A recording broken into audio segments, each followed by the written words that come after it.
Mga pulis mula sa unit ng Samar Mobile Force Company naglunsad naman ng symposium sa ilang mga estudyante ng Samar kaugnay ng violenting epekto ng Gorbax at ng Roblox.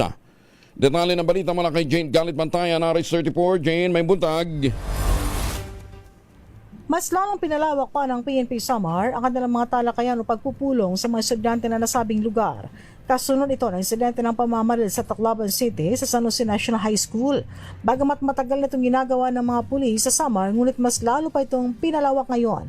Kahapon, batay sa opisyal na social media post ng First Samar Provincial Mobile Force Company, nagsagawa ang nasabing unit sa pangunguna ni Police Staff Sergeant Cyril Damco, PCRP-NCO, kasama ang isang pastor ng isang simposyum sa anti-bullying sa isang paaralan na nasabing lugar.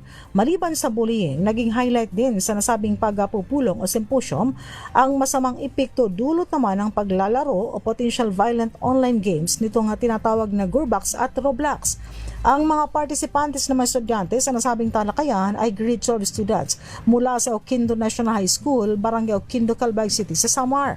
Ayon sa PNP, pangunahing layunin ng symposium ipaalam sa mga estudyante ang kahalagahan ng paggalang, ang pagiging responsable sa digital behavior.